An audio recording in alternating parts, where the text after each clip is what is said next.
Welcome to the Living Out Loud discussion series. Living Out Loud is all about examining real life scenarios and issues that come up in our interactions with each other in professional settings or settings where we feel like we need to be buttoned up. That means we're going to be talking about the things that typically go unsaid. We're going to be taking those real life scenarios and unpack them in real time. And we're going to hold space for shared accountability so that we can improve our practices together. The goal for every single episode is to reveal the layers and the nuances in our interactions so that we can learn about them as a community that cares about diversity, equity, and inclusion. I'm Charmaine Nuts, a relational DEI expert who combines thinking, feeling, and doing to help create change in organizations. I have more than a decade of leadership experience in social service organizations and higher education. I am an author, a facilitator, a skill builder, a safe space holder, family member, partner, friend, and in all of those different capacities, DEI lens is in constant use. I chose to create this series because there is a significant common theme across people and industries in my practice, and it is that people are learning a lot of information and they aren't sure how to use it. They don't know how to put it into practice, and people are basically asking, what do I do now that I have this stuff in my brain? The hope is that people feel equipped to engage in the unknown, in the challenging and scary parts of DEI work, or maybe even in their personal lives. And look, I wear a lot of hats, so I want to be very clear that the thoughts, views, opinions that are shared in this discussion series, they are my own and not as a representative of any of the agencies that I work for or contracted by.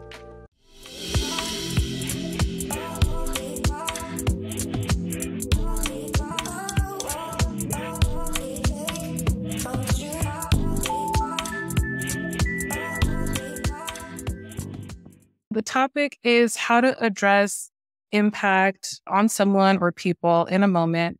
I am super excited to be having this conversation with Minola Manson. She is the guest on today's show. I want to introduce her first so you can understand who we have in this space and how graced and blessed we are to have her in our presence. So Minola is an experienced executive manager focused on health and human service, nonprofit, and government organizations.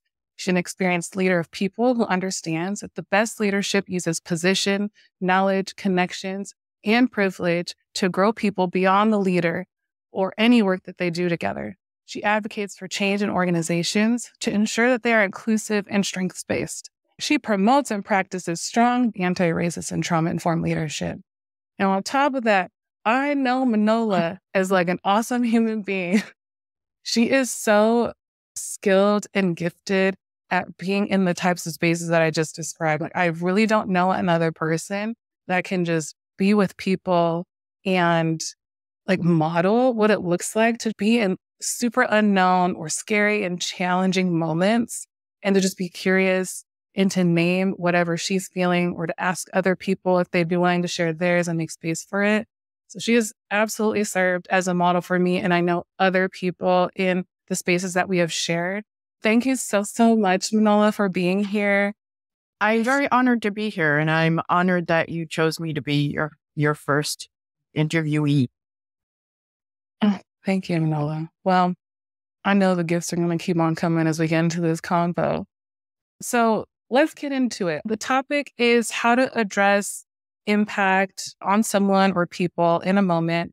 That can mean a lot of things. So it feels super important for us to just get on the same page about what are we talking about when we say that there's been an impact on someone? I wanted to look up the definition in the dictionary because it's a word that gets thrown around too much. And it's really about the individual as opposed to this generic term. So the definition from the dictionary, from the Oxford Dictionary, is to forcibly contact another object. To forcibly contact another object or having a strong effect on someone or something. So if you have forcibly had an impact, had a forcible contact emotionally, verbally, or even feeling physically on someone else, that's impact. And I think what's important here is the someone else, because that means that someone else is determining that impact, that effect, that contact. Yeah. And I think that's the hardest part, because I'm sorry, I threw that ball and I didn't throw it hard. Yes, I'm a baseball player and a pitcher, and no, it wasn't hard at all. Yeah. But but the person receiving that ball, who was not a baseball player, that's enormous. Even if it was just, I just tossed it. What's the deal? Yes. It's the person receiving who needs to determine that. I think that's terribly hard, because that baseball player would say, again, I didn't do anything, and would be justified in saying I didn't do anything, from their perspective. Yeah. From their perspective. I like starting there. That's a good place to start. And I do feel the challenge is in allowing, or I don't even know if allow is the right word, but honoring that people get to decide for themselves what things are. I've been impacted. So regardless of if you understand what I'm saying, like I actually was impacted, is it okay that there's two different experiences? And I feel like what you're talking about is one of the things I've seen a lot is the difficulty to just have the okayness of the two different experiences. It's a competing between, it's either this or it's that. It either impacted or not. And it's like, you can perceive that you didn't. And also I'm saying that you did. And without the ability to just hold the two, it's hard to even address it. So I appreciate you starting there. It makes me also think about other people seeing impact. And I don't even know if that's where we're at in this particular part of the discussion, but I think about someone seeing an impact on another person. I think there are two things, at least two things going on with what you just said. So I see somebody say something. I am present when someone says something to you. And I have made an assumption that that reaction that you had was because there was an impact. And I am responding to that. There's also you're the casual person, and that baseball player, the pitcher, threw the ball to you, and I can see how fast that ball is going. And I can see your hand move far back when you try to catch the ball. And so I saw something. Yes. And it was a reality. I don't know how you felt about it, but I saw that. So those are different. And I might say, when that ball came at you so quickly, I may just state the fact. Wow, that ball came so fast. It moved your hand back so far. That was scary for me. Yeah. And nothing else. I mean, you have the option of saying, oh yeah, that I'm used to that. It didn't bother me. I knew what to expect. I wanted that to happen, or I wanted to see if I could catch it, or any number of things. And the pitcher could say, oh yeah, I didn't realize that you weren't. Whereas the first one I mentioned, I may say something only to say, I don't know what happened here, but I feel really uncomfortable right now. And then it's all about me, because I don't know what really happened. I don't know if you have any effect or it had an impact. It had an impact on me, and I'm talking about that impact. And in both scenarios, I feel like what's used is the curiosity, is the being curious about the moment and a potential impact, and to create the space to just for it to be said. whether or not it was a thing. And I also appreciate your analogy too. There's a difference between me assuming that there was an impact. Also, sometimes we see the fullness of an impact. We see a fullness of an impact. And what I have seen in many spaces is us people seeing an impact we don't say anything because we weren't the one that was hit. And even if we weren't the specific one that was hit, there might even been a piece of us, but we still weren't the one. So there's a lot of people that watch like the impact occur and not say anything or lean in with the curiosity because I can make assumptions about why. And I'm saying that I know that a lot of the reason is this fear about what's going to happen if I go into this moment and just pause it and be curious about, was there an impact? It's curiosity to enter into it. And then once we're into it, can we actually hold that there is a reality that maybe someone does not agree with, or maybe they will. Well, we don't often give ourselves the chance to go into that space to see. And when we're in there, I don't know if I've experienced as much as I'd like to, the ability to hold that if I don't understand the impact, it's okay that you were impacted. And I actually want to be curious about it because I don't want to create further impact. I don't get to experience that as much as I would hope to. And that kind of sucks. Mm-hmm. Yeah. Mm-hmm. Yeah. I think there's, I don't want to overuse a word, but it seems like there's secondary impact when you don't say anything. Mm. When you see something and you see something that you think is harmful in any way. So impacts aren't always harmful. And if you see something that is harmful by your interpretation and you say nothing, you don't step into it, you don't question, then there is damage done to you. Let me say it differently. For me, there is damage for me. I don't want to assume that everybody is going to react or respond or even feel the same way that I do. So I will try to only talk about me.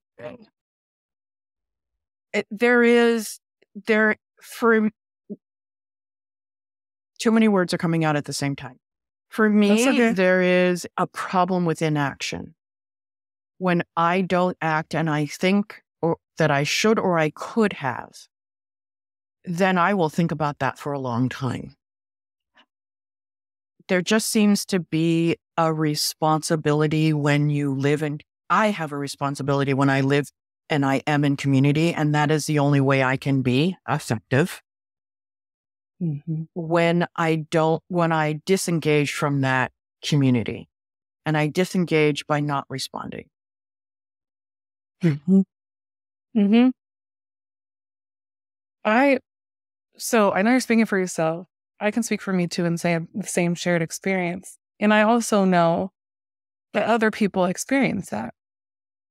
Because there's a whole internal process that someone's going through this to decide to say something or not. Mm-hmm. And then sometimes people choose not to for very valid reasons. Sometimes you're so tired of being the person to say the thing that you choose not to. And I get that and I understand that. And sometimes we choose not to because we have the privilege to do so. And I don't know if we can be the people that do it every single time. And the goal would be to be in spaces where we're kind of sharing that. Mm-hmm. Mm-hmm. But I get the impact that you're saying because you do leave and you think about it a lot. And for me, like I think about the impact that I had on that person too by kind of participating in it, by not saying anything. Mm-hmm. And then I think about the times where I was in that same spot and not saying something or not having other people say something or just feeling the weight of being the person to always do that. I know that I have recently been intentionally trying to hold myself a bit more, probably more than a bit, a lot more responsible for the moment because the impact of not saying it was a bit too much for me. I didn't like it sitting with me after that. It is not really modeling the best types of behaviors. And so I've kind of just chosen to sit more in that moment. And I've noticed the more that I do that, what happens in me. Because while I say stuff all the time, I still have this process I go through. I get super hot. I get anxiety. And then I get the same fear that everybody else has. What if I say this thing? They're going to view me this way. I'm going to always be the person that blah, blah. There's so much stuff going on in my mind. And I have to self-regulate just to get it out. But you have to do that. You cannot keep believing and not doing that. And then as someone who has the positions that I have, where I'm facilitating spaces or I'm leading others, I really, really don't want to leave not having modeled something that other people are having difficulty with. Like if I didn't do it, why would I ask other people to do it? So a tangible thing that I have to do in a way to address it is to, one, there is going to be this internal experience that people have that's part of the actual doing. And it can feel super uncomfortable or scary to actually have to regulate to get it out. And then comes the word part. What do you say to somebody to pause or to be curious? And there's no perfect script for it. Everyone has their own voice. But I've just found I try to hold on to 3 types of things. I don't even know if there's 3. I just feel like it's 3 in my mind. I try to pause the moment and I'm just okay, I just want to say something in this moment. I'm super feeling anxious about it because I don't really want to come off this way, but I feel like if I don't do it in this moment, I am participating in something I don't want to participate in. So I'd really like to say this out loud and invite us to be curious about something if that's okay. And I haven't had anybody say no. Now it's possible they will, but for now we're just pretending that this will continue to be the case. But usually people are yeah. And then I say, okay, well, something was said and I'm not sure if people understand the impact. But when this particular word or when this thing happened, I saw or I felt, and I just name whatever it is, if it's for myself or for another person. If it's for myself, I can speak very clearly about what the impact is. If it's for another person, though, to your point earlier, I say what I saw and felt, and then I ask if that makes sense to anybody.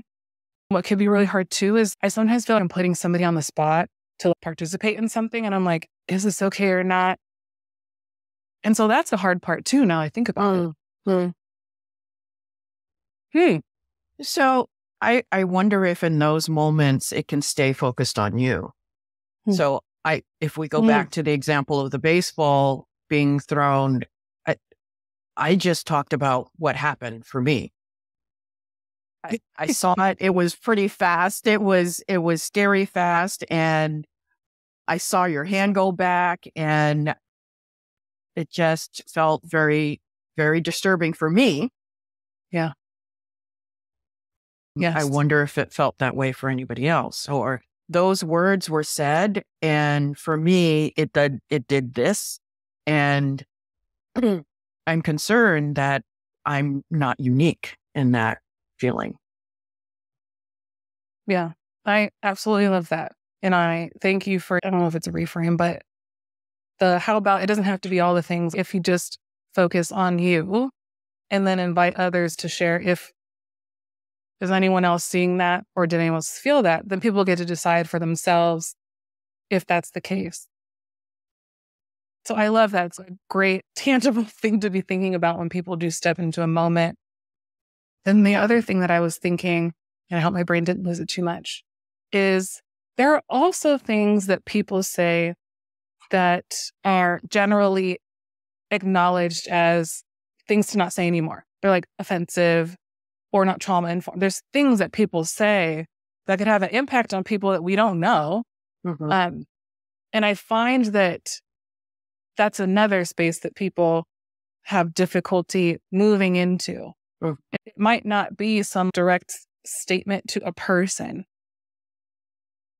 but it's still something that we are acknowledging is no longer a good way to practice or a good way to communicate to people or stuff to say. And I'm kind of wondering, in those moments, how do you experience that? How have you gone about that? Your face is just making me laugh right now. I'm making faces. I'm making faces.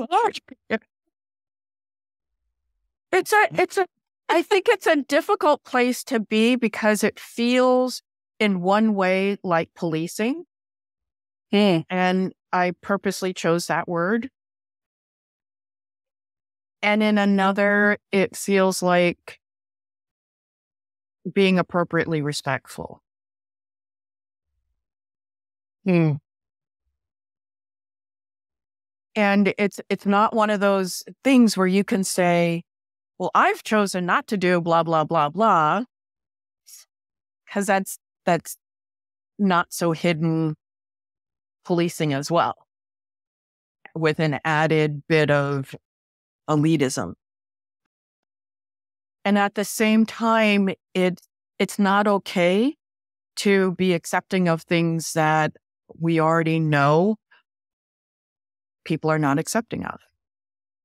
No. And are hurtful. And I try to go back to putting myself in the situation. So if somebody said Negro in a conversation, I would be very upfront about saying something. So why am I not as upfront about asking people to really use the appropriate pronouns, or not to say some other word? I can't think of anything right now that just is inappropriate to a group of people, to my colleagues, to my friends, to my community. Why would I have that extra difficulty then? And I think one of the things is that because it is not mine, I have a hard time with remembering about whatever it is. I want to make it more okay for it not to be an issue. So here's an example. My daughter's partner uses they and them. And when my daughter first started talking about it, and this is years ago, when she first started talking about it, I was like, I can't remember. So, she should give me grace. What's the deal? and I couldn't make the connection between anything else. It was just, I was being asked to do something awkward, and why should I have to do this? And she figuratively sat me down and said, what's the deal? Why won't you do this thing? And I was like, oh, I don't know why I'm being so hesitant about something that is so fundamental to this person. There are things that are fundamental to me that I wouldn't think twice about demanding that it happen. And this, I'm acting like it's such a burden. And the only things that I could say are the things that I just said about why it's different. But I think the primary thing is I couldn't see that this was the same issue. Somehow my issue was clear and important, and that was not. Yeah. And once I recognized that that's what I was doing, that was horrifying. Once I recognized that that's what I was doing, it was a much easier transition. And there was much easier for me to apologize when I didn't do it right. When I fell into laziness, because that's all it was.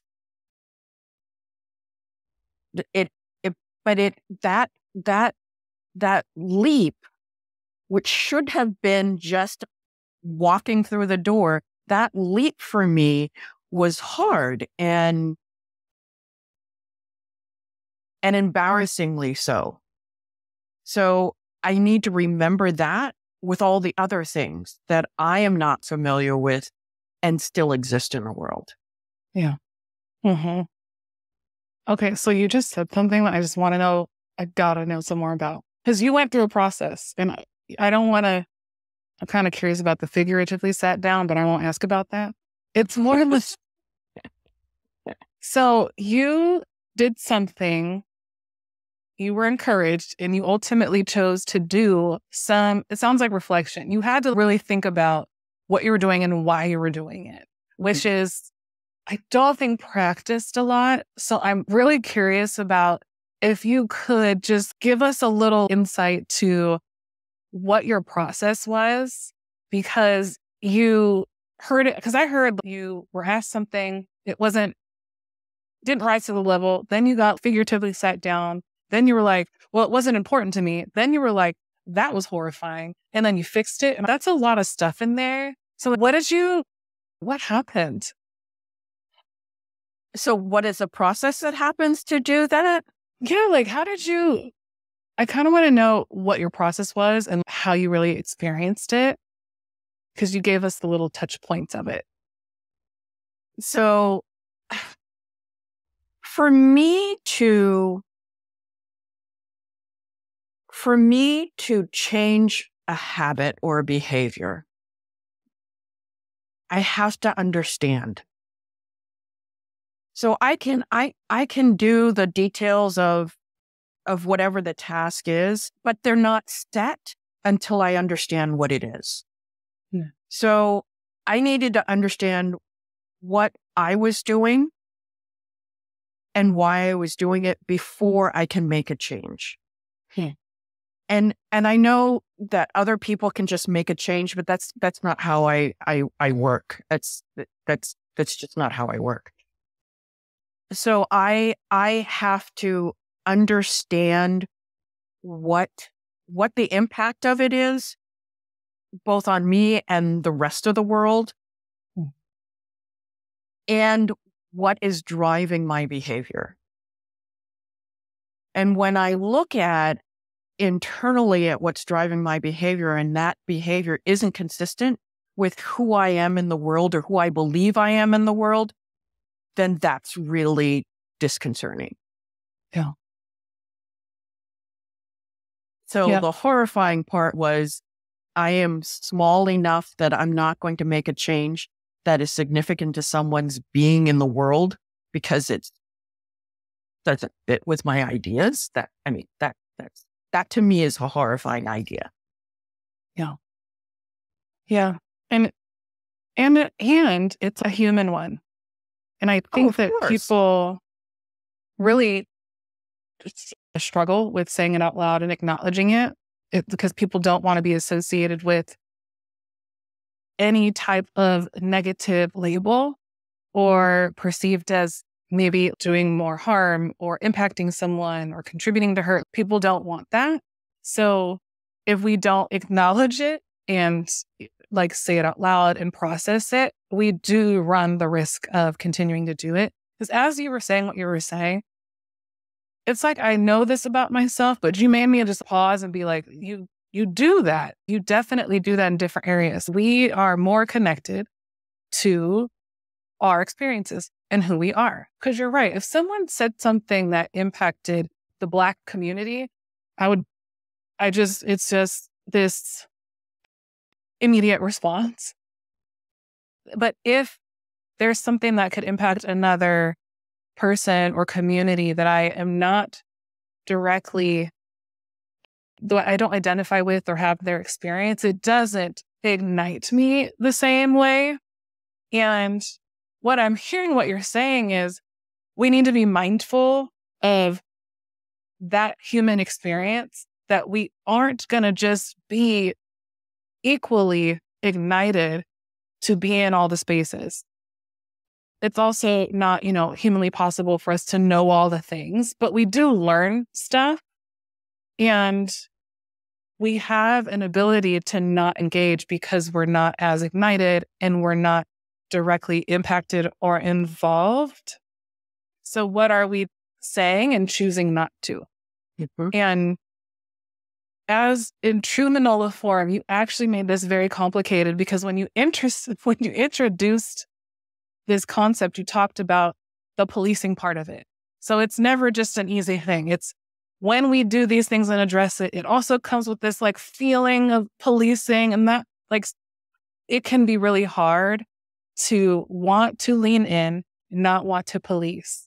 So I'm wondering if we can just spend a moment or two concretely being able to share, how do we balance that and still lean in and say when we need to say something? I I don't know the answer to that. I think it may be, I suspect it may be situational. Although I am, I would say, I lean towards saying something than not. And how that is said may be the part that's situational. Okay. So it may be just identifying that something that you've worked on trying to make sure you do. I've really worked hard at trying not to say guys anymore because I recognize that, all the things. Yeah. As opposed to in another situation saying, and I'm purposely using something less volatile. In another situation, I might say, in this organization, in this setting, while I'm present, I'd appreciate it if we would use, and if that came into a conversation, that could come into a conversation, but just stating facts. I feel you on the situation specific scenario. To me, if there are places that are wanting to create some version of a learning community, and that can mean different things and be called different things for places. But if there's a desire to create a learning community, I feel like there is the open door to be sharing those things, and they can be shared from that learning space. And to go back to what you were saying from the place of what we're individually learning, I can remember a time or two where I actually did that because I learned stuff and then I'm in spaces and then people say it. And I just kind of decide, like, is this the moment to do this in front of everybody? Is this the moment to like share individually with a person? Because that's something to think about too. Right. But it comes from a place of like, hey, you know what? I just learned whatever it was. I just learned this thing and I've just been trying to share it with people so that I can share the learning. I don't know if you want to do anything with that, but like, I'm just letting you know where this came from and what it means. So you get to decide what to do with that. If it's something that feels egregious in a big space, then I'll say it outwardly to people. But if it's something that doesn't feel like that, and maybe it's a training and doesn't make sense to just, interject, I'll probably say something on the side during a break or, if it's virtual via chat or something. But there's that. And then if you don't have the ability or the open doorness of this like learning space, I think it does come with some other factors that could make it a little bit harder for people. But I'm like you, I kind of lean to more often than not, I'm going to choose to say something. And I worked really hard to just have some sort of like personal protocol for how I get into a situation. I usually name my feeling and probably discomfort and vulnerability with my desire, which is really, it's not about shaming or blaming anybody. It's really not. We're all learning stuff along the way. So I'm just offering this up as a thing for you to use or not use. But I would feel uncomfortable with not. And I have been in spaces where I've chosen not to say something as someone who is a leader or a person of privilege in a space. And by not saying something, I have heard an impact. And I have also been the person that has chosen to say something as a leader or a person in privilege and have heard the impact of having someone else say it. And I think that's why I choose to just say as much as I can, even though it comes with these feelings that I don't like feeling. It doesn't feel good when you do it, but it feels good to say it once it's said, even if it doesn't go well, whatever that means. I think there is a responsibility of people in leadership to say. Yeah. Because by not saying, you are still modeling. So be sure of what you're wanting to model and be very clear about what you are modeling. So both what you want to and what you are, because those aren't always the same. It would be nice if they were, but they're not always. Okay. I have been both I wanted to model this and not, as well as watching something that has been said that it's going to be modeled and it's and both of those places are not happy places. You said something and I lost it for a second.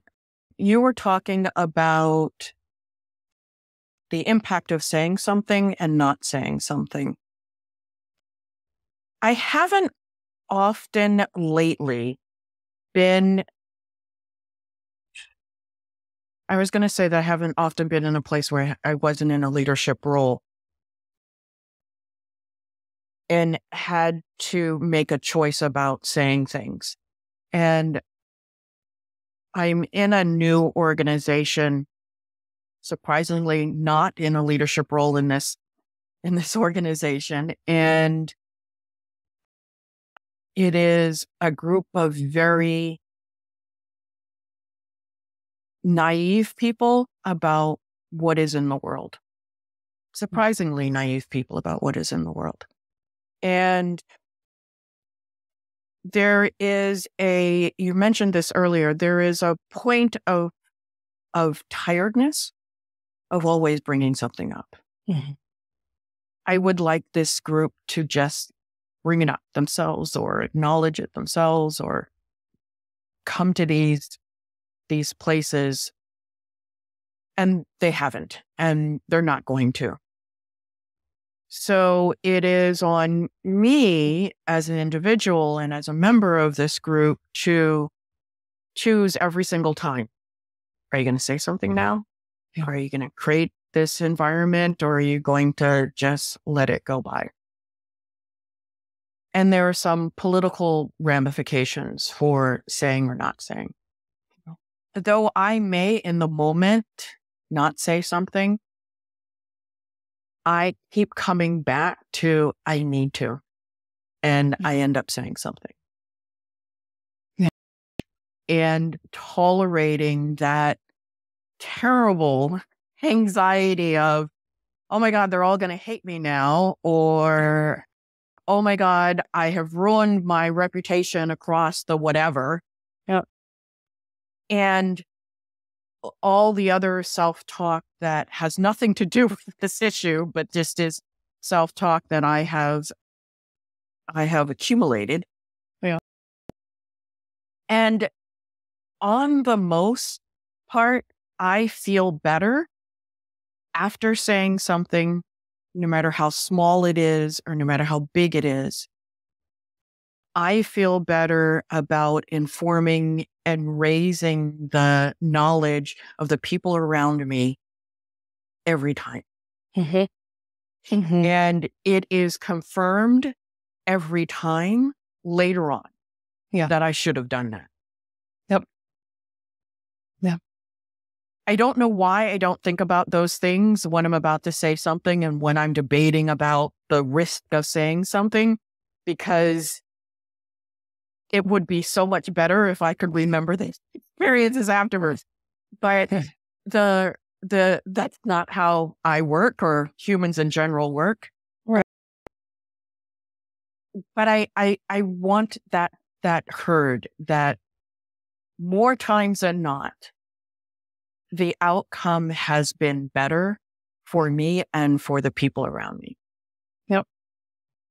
Yep. I have not been in every space you have been in, but I've been in a lot of situations with you, and I have seen that. I have personally felt it and have seen, I mean, again, I don't want to name stuff for other people, but I can physically see responses in people, like physical relief and appreciation when you do.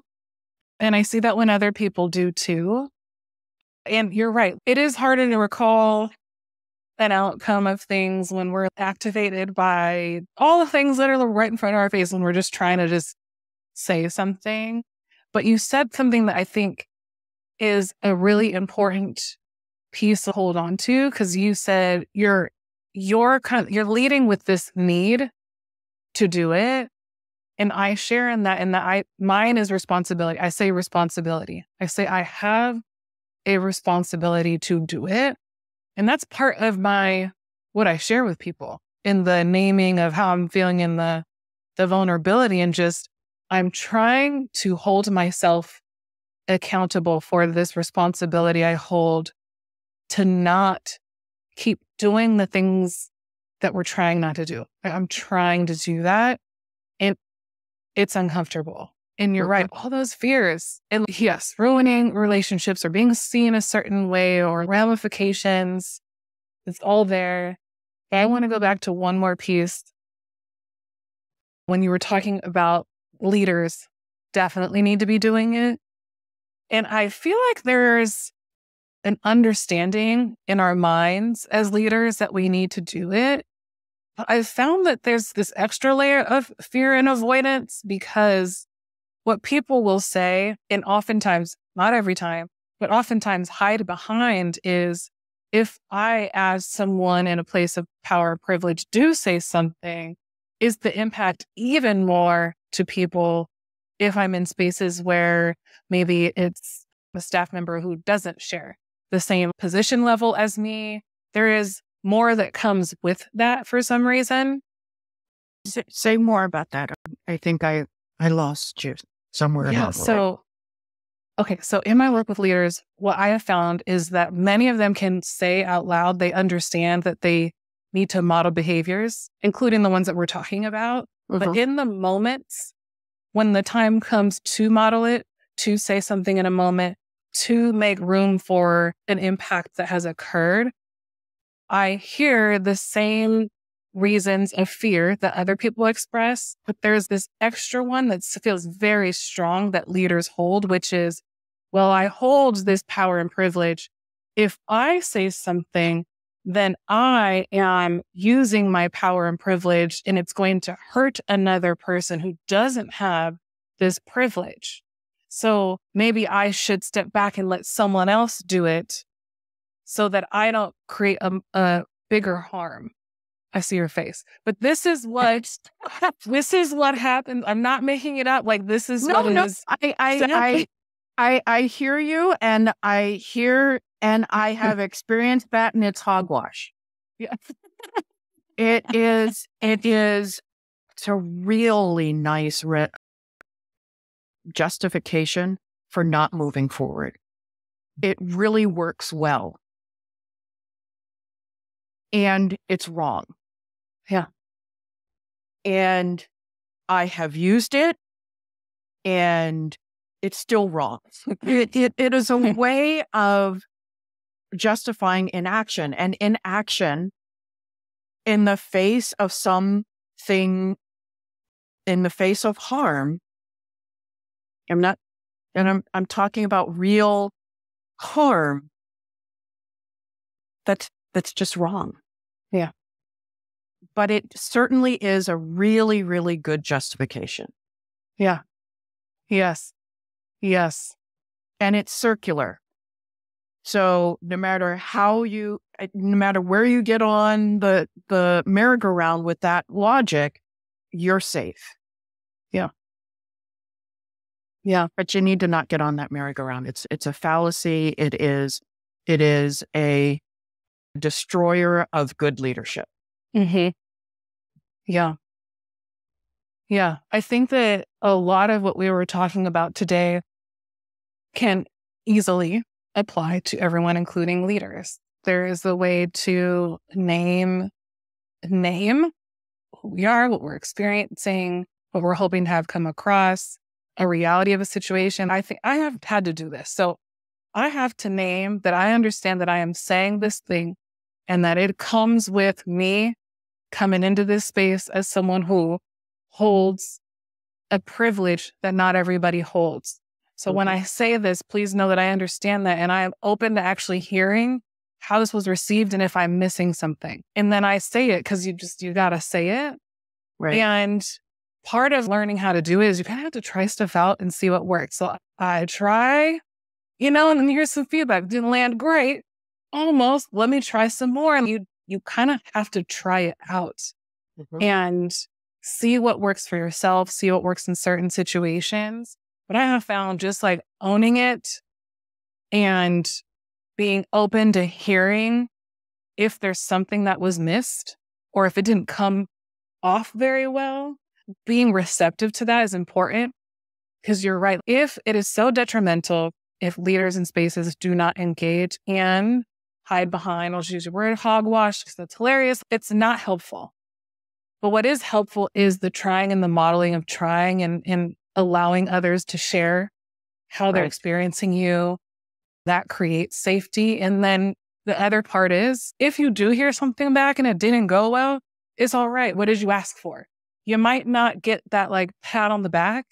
That's not the point anyway. The point is to have this space, say it, allow people to give it back. That is so much trust building and safety creation that can occur when people know you're trying, you're open, hearing feedback, and nothing bad came of it. And they can do it again. And you can co-create something later that ends up working. I mean, that is so powerful. So I would hope, leaders in particular listening to our discussion today know the importance of being able to like step in. I keep saying step. I don't want to do that. Move in to spaces and challenging moments and overcome whatever we're personally justifying or feeling stuck by, to just do that because it's better to do than not to do. Right. Yeah, it is. We're almost at time. I don't know if there's anything else that we want to say on this topic. Do you feel like there's anything that just has to be said? No. I can't think of anything that could be started now and ended in a few minutes. No, I think the answer is no. Okay. I think there is one more thing. Okay, you knew that it was coming. I just want to remind everybody that this isn't easy. Yeah. That it's hard and you need partners and you need sounding boards and you need to be able to say, like when you get feedback as a leader or not a leader that says that you did something that didn't land well, that you had an impact on someone, that you hurt somebody, that those things are hard to hear and you need other people to vent with about it. Yeah. Otherwise it gets, if speaking about me, if I don't talk about it, then it gets swallowed and it turns into something negative. And the result is that my reaction next time is worse. Yeah. I would hate for people to start this process and the reinforcement is for them to not do anymore, as opposed to the reinforcement is to be even more vulnerable, to try it again, to be exposed more. Because that is where you really gain and you grow and your organization or the people or your community or your meeting gets better. Yes. But only Yes. when you have that extra. So you can support this major shift. Yeah. I thank you for saying that. I agree with everything that you said. It is hard. It often doesn't feel good. The piece that I wanted to add to the support and the venting is in the venting to seek for the type of venting that helps you keep going in it. Because I just want to stamp that with approval. We can get the type of communal support that validates the venting in such a way that it makes us not want to keep doing it. Yeah, that is hard. Why would you do that? That does really suck. That person isn't going to change. Like it could go in a direction that's not where you're wanting to go. Mm-hmm. So to be mindful about that, sometimes you need that. Sometimes you just need to like release. But if that's your regular practice, I could see how that would impact you to keep going or get in the way of you continuing to go. So looking for ways to have that support in the venting that keeps you engaged in what can feel like a struggle oftentimes. So thank you for saying that. I know I need that a lot. I need it more than I use it. When I don't use it, I'm like, it's too much. And that's going to lead us into a whole other topic. What I want to do is chat with you about what these other topics are and see if maybe you can come back for another episode or two. Sure. And we'll see what happens there. So other than that, anything else we want to wrap up with on today's topic? I don't think so. I think this was good. I really enjoyed the conversation. I like the ability for you to hear my process and for me to see it. Yeah. I'm certain that people will benefit from your wisdom, from our convo today. I want to thank you so much for being here and doing this with me. How can, if people are like, wow, Minola is so cool, or like, gotta like connect with her, like, how can people get in touch with you? I am on LinkedIn. You can connect me through LinkedIn, connect with me through LinkedIn. It's Minola Clark Manson. I will also add that to the description. So if anyone wants some easy access there, you can absolutely reach out to Minola directly.